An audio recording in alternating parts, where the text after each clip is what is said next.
어떤 아버지가 있는데 9살짜리 딸이 갑자기 살해를 당했어요. 그러면 이 아버지는 미치죠. 그런데 하나님이 갑자기 나타나는 거예요. 우주의 모든 미래와 우주의 작동 원리를 설명을 해주면서 이해가 되도록 잘 설명해 주는 거예요. 네 딸이 죽은 죽음으로 인해서 13년 뒤에 이게 나비 효과를 일으켜서 수백 명의 사람이 살 수 있을 거야. 그래서 나는 수백 명의 내 자녀들을 살리기 위해서 네 딸이 살해되도록 내비뒀어. 예를 들어 이렇게 설명을 해주는 거예요. 제3자의 눈으로 봤을 때는 합당한 이유가 맞죠. 그리고 이렇게까지 얘기하는 거예요. 너 딸 나중에 부활해서 만날 수 있게 해줄게.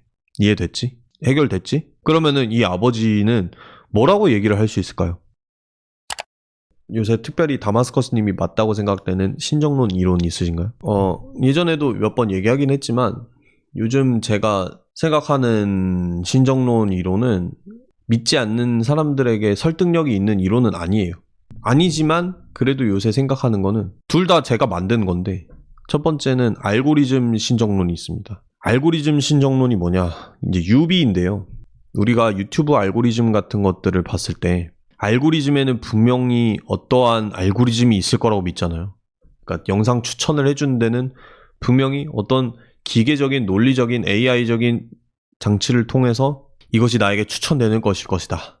내가 그 기제를 몰라도, 내가 그 메커니즘을 몰라도 어떠한 이유가 있어서 이 영상들이 알고리즘을 통해 나에게 추천되는 걸 것이다. 이렇게 생각을 하기 때문에 사람들이 댓글에다가 흔히 그런 걸 달죠. 알 수 없는 알고리즘이 나를 이곳으로 이끌었다.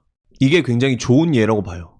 우리가 하나님이 악을 허용하시는 이유를 전혀 모르지만 그럼에도 하나님에게는 우리가 알지 못하는 이유가 있을 수 있어. 이유가 있을 거야 라고 믿잖아요. 그런데 그 믿음이 굉장히 비논리적이고 이제 옳지 않은 것으로 여겨질 때가 많아요. 궁여지책처럼. 그런데 그 믿음의 본질상 알고리즘을 믿는 믿음과 똑같다는 거죠. 정확히. 알고리즘을 내가 이해하지 못해. 알고리즘이 왜 이런 것을 추천했는지 난 알지 못해. 전혀 몰라. 하지만 알고리즘은 이유가 있을 거야. 그렇다면은 왜 우리는 알고리즘을 신뢰할까? 우리가 신뢰하는 건 사실은 알고리즘이 아니라 구글을 신뢰하는 거예요. 구글 정도의 회사가 알고리즘이 있다는데 어련히 잘 만들어서 했겠지, 논리적으로. 작동 기전을 몰라도. 그렇다는 것은 우리가 하나님이 악을 허용하는 이유를 전혀 몰라도 이유가 있겠지, 선하신 이유가. 기독교인이라면 하나님이 해오신 일들을 성경에서 보았고, 그리고 내 삶에 해주신 일들 있잖아요. 그 과거의 데이터를 거름 삼아서 구글을 신뢰하는 이유가 뭐죠? 구글이 세계 최고의 회사니까. 그런 것처럼 하나님은 최고의 신이니까. 신실하신 분이니까. 지금까지 해오신 것들을 내가 봤으니까. 그렇기 때문에 그것을 믿고 알고리즘을 신뢰하는 것처럼 하나님의 신정론도 신뢰를 할 수 있는 거죠. 그리고 두 번째, 저는 여기서 끝나면은 굉장히 답답하다고 생각을 해요. 관역이 된 신정론을 또 말해보고 싶어요. 욥기에서 욥이 이렇게 얘기를 합니다. 왜 저를 당신의 관역으로 삼으십니까? 자, 이 구절을 대표적으로 해서 당신의 관역이라는 현대판 욥기, 그 웹툰도 나왔었죠. 굉장히 좋은 작품이니까 읽어보세요. 왜 나를 당신의 관역으로 삼으십니까? 왜 나한테 화를 쏘냐라는 얘기인데, 하나님이 우리에게 악의 이유를 설명해주지 않잖아요. 고통의 이유도 그렇고 욥에게도 설명해주지 않잖아요, 결국에는. 그런데 이게 보통은 우리가 얘기해줘도 모르기 때문이라고 생각을 해요. 그럴 수도 있어요. 어떻게 알겠어요? 이 모든 인간들 80억 인구의 그 상호작용과 그 자연과의 상호작용과 우주를 운영하는 사람의 입장에서 뭐가 좋은지와 한 치 앞 1분 뒤에 무슨 일이 일어날지도 모르는 내가 생각하는 나에게 좋은 것, 이 모든 것이 어떻게 같을 수 있겠어요? 그렇기 때문에 우리가 모르는 게 당연해요.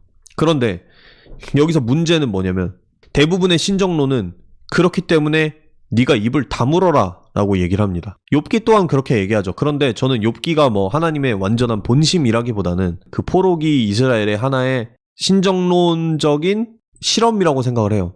욥기가 담고 있는 것은 바벨론 포로기에 하나님을 섬겼음에도 불구하고 이 이스라엘이 왜 멸망했는가, 거기에 대해서 답을 찾아보려는 그 노력 중에 하나였다. 그리고 답이 제시된 것은 사실 신약 성경이죠. 그 전에 구약에서는 답을 찾아보려는 노력인 거예요. 그리고 결국에 하나님의 입을 통해서 욥기에서 네가 알려주면 아니야 라고 나오는 것은 결국에는 이 사람들이 답을 찾지 못했다라는 거예요. 그리고 그냥 하나님을 신뢰하기로 결정했다라는 그런 표현이라고 생각을 해요. 모르지만 신뢰하겠다. 제가 아까 말한 알고리즘 신정론과 같은 거죠. 비록 모르겠지만 그냥 신뢰해볼게. 왜냐? 하나님이 창조주니까. 그런 식으로 이제 욥기가 끝나잖아요. 그리고 욥기에는 희망도 담겨 있어요. 하나님이 2배로 갚아주죠, 욥에게. 그럼 모든 것들이 이스라엘 전체에 어떤 희망적 사고가 있는 거예요. 신정론적 사고가. 그 사고가 그런데 이제 마지막인 건 아닌 거죠.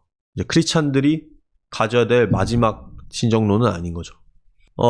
최근에 바다의 문들이라는 신정론에 관련된 책을 읽었는데 데이비드 벤틀리 하트라는 종교의 신학자가 쓴 책이었습니다. 거기서 인상 깊었던 게 까라마조프가의 형제들을 인용을 하면서 까라마조프가의 형제들의 이반이 제기하는 비신자의 의문이 어떻게 보면 가장 그리스도교적인 의문이라고 얘기를 하는 거예요. 이제 이반의 의문은 뭐냐면 하다못해 이 모든 고통과 악이 하나님이 정말 선한 일을 이루시기 위해 쓰인 거라고 할지라도 이 모든 것들이 결국에는 마지막에 하나님 나라가 도래해서 모두의 눈물이 닦이고 회복되고 2배로 갚아주고 이 모든 것들이 미래에 예정되어 있다고 할지라도 그럼에도 불구하고 어린아이가 잔혹하게 굶어 죽거나 전쟁으로 죽거나 그러한 것들이 하나님의 궁극적인 마지막 선을 위해서 쓰이니까 괜찮다. 마지막에 이 고통들이 궁극의 선으로 이루어진다 라는 생각에 이반은 동의를 할 수 없다는 거예요. 당장의 어린아이의 고통을 마지막에 회복 그리고 보상 이런 걸로 회복시켜주기에는 자기의 양심이 그것을 허락하지 않는다라는 거죠. 이반의 생각은 기독교가 말하는 모든 부활과 모든 게 사실이라 할지라도 지금의 이 끔찍한 인간이 겪는 고통을 정당화할 수 없다. 이 까라마조프가의 형제들의 내용은 굉장히 유명하지만 이 이반의 의문을 기독교인이 던져야 하는 의문이다라고 해석하는 거는 굉장히 신선했어요. 오히려 기독교인이기 때문에 던질 수 있는 의문이라고 얘기를 하거든요. 그래서 진짜 하나님을 일반적으로 비판하는 무신론자나 불가지론자 이런 사람들의 그 비판보다 훨씬 고차원적인 비판이라고 얘기를 해요. 근데 이게 굉장히 신선하고 또 옳은 소리처럼 들리는 거예요. 왜냐면은 제가 예정론이나 이런 토론에서도 항상 얘기하지만 이중예정에 반대하는 이유는 오히려 내가 예수를 믿기 때문이에요. 내가 예수를 믿지 않는 사람이었으면은 오히려 저는 나만 구원해 주셔서 감사합니다. 날 택해 주셔서 감사합니다. 멸망에 처하지 않게 해 주셔서 감사합니다. 저 사람들은 그냥 멸망되기로 된 거겠죠. 라고 할 수 있을 것 같아요. 오히려. 그런데 사실 남들은 그렇게 많이 생각하고 살지도 않는 제가 그 사람들을 생각했을 때 그 불합리한 지옥행을 생각했을 때 마음이 들끓어오르고 이런 건 옳지 않아. 이런 하나님이라면 난 믿을 수가 없어. 라는 생각이 드는 이유는 오히려 제가 그리스도를 믿고 그리스도의 사상에 영향을 받은 사람이기 때문이라는 거죠. 유기된 자들을 향한 마음 이런 것들은 저희가 그리스도에게 배운 거예요. 그렇기 때문에 오히려 이런 비인간적인 예정론이라든지 비인간적인 신정론을 받아들일 수가 없는 거죠. 왜? 내가 그리스도인이기 때문에. 이 간극이 데이비드 벤틀리 하트한테도 있었던 것 같아요. 데이비드 벤틀리 하트는 오히려 기독교인이기 때문에 그런 식의 신정론에 반대를 해야 된다고 말합니다. 그렇다면은 왜 하나님이 얘기를 안 해줄까? 이것들을 언제 회복시키겠다. 아니면은 이러이러한 이유가 있다. 그렇기 때문에 이 신정론은 정당화된다. 이 악을 좀만 버텨라. 이런 식으로 얘기하지 않는 이유는 다 설명을 해주면 오히려 하나님과의 관계가 끊길 수가 있습니다. 마치 이반과 같이. 예를 들어서 어떤 아버지가 있는데 9살짜리 딸이 갑자기 살해를 당했어요. 그러면 이 아버지는 미치죠. 그런데 하나님이 갑자기 나타나는 거예요. 우주의 모든 미래와 우주의 작동 원리를 설명을 해주면서 이해가 되도록 잘 설명해 주는 거예요. 네 딸이 죽은 죽음으로 인해서 13년 뒤에 이게 나비 효과를 일으켜서 수백 명의 사람이 살 수 있을 거야. 그래서 나는 수백 명의 내 자녀들을 살리기 위해서 네 딸이 살해되도록 내비뒀어. 예를 들어 이렇게 설명을 해주는 거예요. 제3자의 눈으로 봤을 때는 합당한 이유가 맞죠. 그리고 이렇게까지 얘기하는 거예요. 너 딸 나중에 부활해서 만날 수 있게 해줄게. 이해됐지? 해결됐지? 그러면은 이 아버지는 뭐라고 얘기를 할 수 있을까요? 제가 아버지가 안 돼봐서 모르겠지만 이러한 상황에서 역시 하나님의 지혜는 대단하십니다. 내 딸은 숭고하게 살해된 거군요. 많은 생명을 살리기 위해서. 아, 내 딸이 정말 예수님을 닮은 그런 십자가의 희생을 했네요. 정말 영광스럽습니다. 정말 잘 이해가 됩니다. 나중에 죽어서 만날 수 있다고요? 너무 좋습니다. 이렇게 얘기할 사람은 제가 봤을 땐 없을 것 같아요. 오히려 하나님과 관계가 무너지지 않을까요? 어떤 식으로든 이야기를 해서 따질 겁니다. 용선이는 변덕쟁이님이 말한 것처럼 전능을 따질 수도 있겠고, 하나님이 거기에 대해서도 막 변증을 해요. 너무 위대한 지혜로 말문이 막히도록 변증을 하는 거예요. 내가 전능을 따지면 이러 해가지고 어떻게 해서든 결과적으로는 네 딸이 지금 살해당하지 않으면은 살릴 수 없었어, 다른 사람들을. 이렇게 말문이 막히게 합니다. 결국에는 그 아버지가 말문이 막히겠죠. 왜냐면 논리로 하나님을 못 이길 테니까. 한낱 인간이 어떻게 이기겠어요. 그러나 이 사람이 계속해서 정말 그리스도인으로 남아있을 수 있을까? 신실한 그리스도인으로. 저는 힘들 거라고 생각합니다. 차라리 설명을 안 해주는 게 나아요.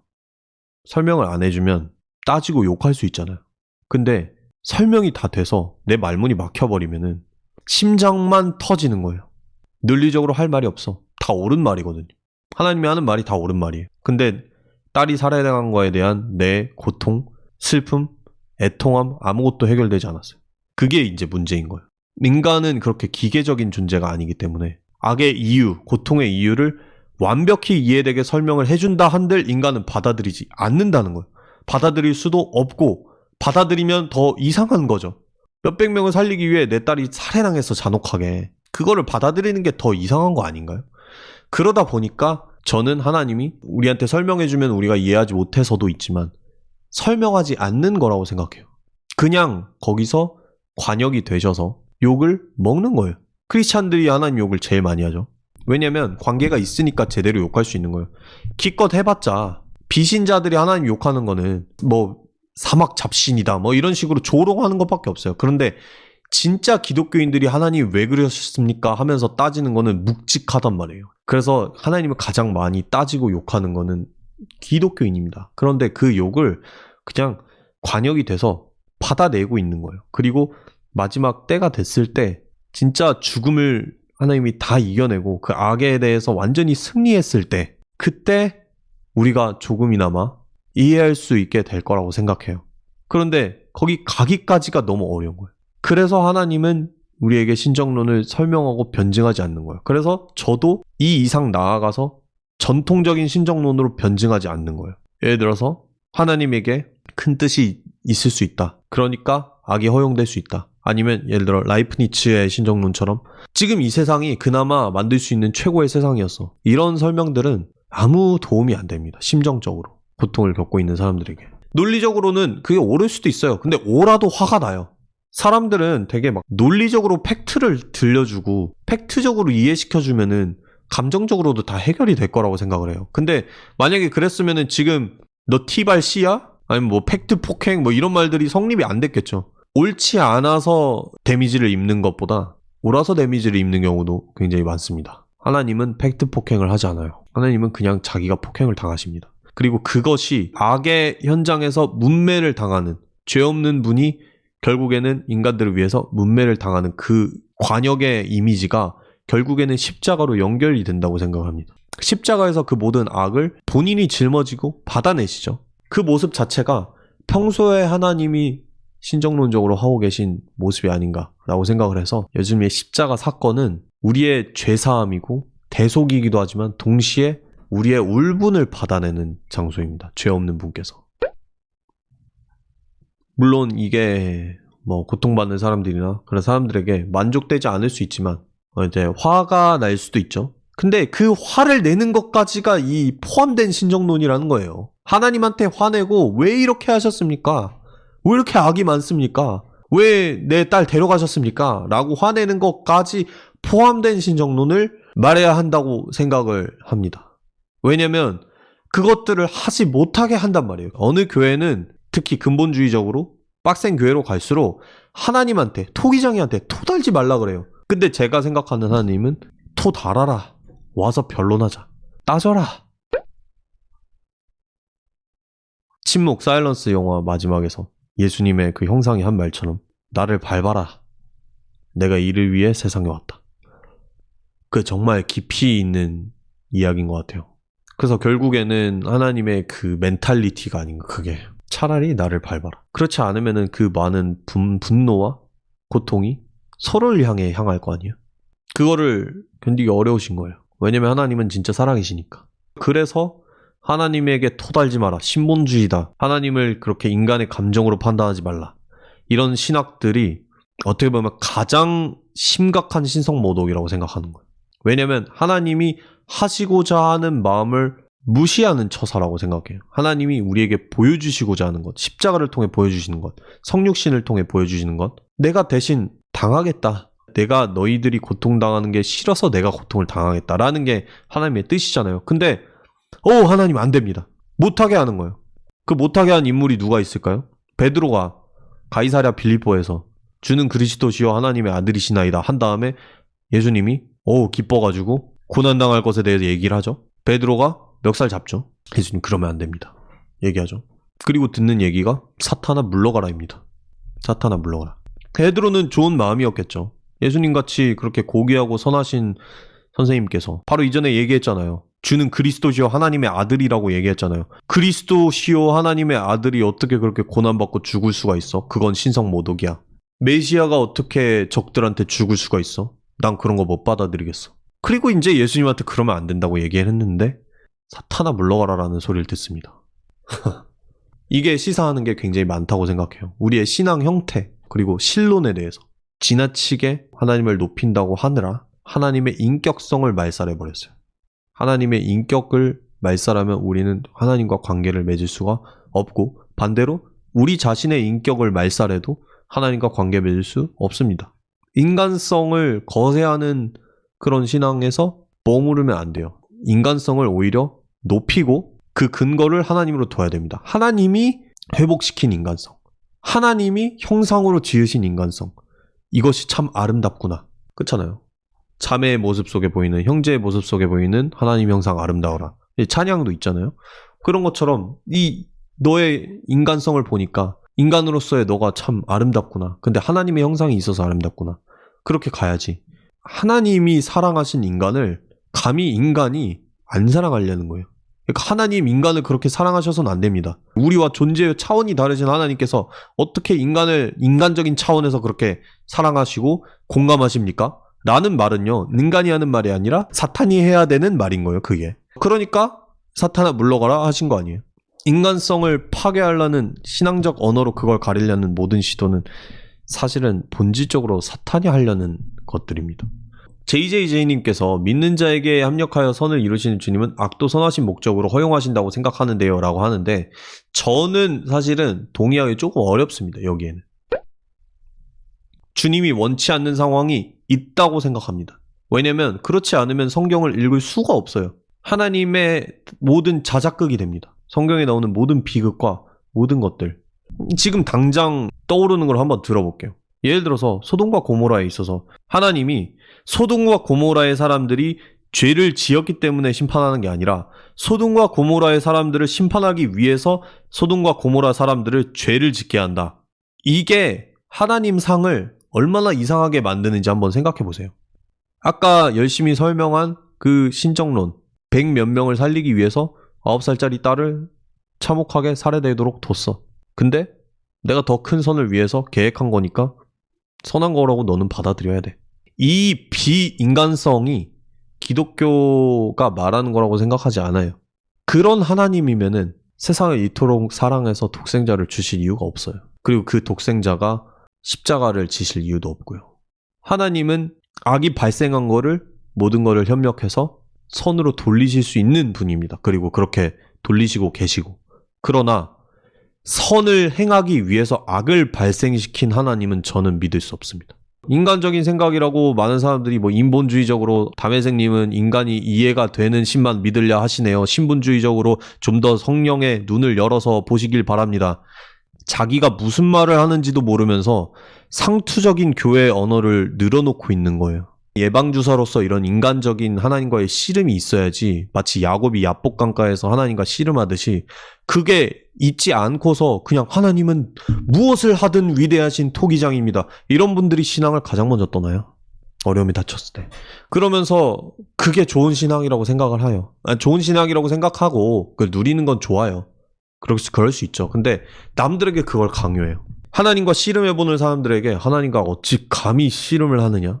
인간 주제에, 닌겐 주제에, 카미사마와, 어딜 레슬링을 하려고. 성경을 보세요. 하나님과 레슬링한 사람들의 이야기입니다. 하나님과 레슬링한 사람들 천지예요. 그리고 이스라엘 자체가 하나님과 레슬링을 했잖아요. 그게 그 의미잖아요. 하나님과 겨루었다. 하나님과 겨루어 이겼다라는 뜻으로 야곱이 이스라엘이라는 이름을 받잖아요. 그리고 그 이스라엘의 이름을 이어받은 그 민족이 그냥 계속 하나님이랑 씨름합니다. 그리고 아까 말한 욥기, 선지서들, 하박국서, 잠언, 전도서 이런 지혜문학 전부 다 악과 하나님의 관계, 하나님은 왜 악을 허용하시는가, 어떤 것이 지혜인가, 이것을 극복할 수 있는가, 이런 것들을 밝혀내보려는 이스라엘의 노력들인 거죠. 하나님을 이해해보려는 노력들, 하나님과 씨름한 흔적이 구약 성경에 담겨 있는 거예요.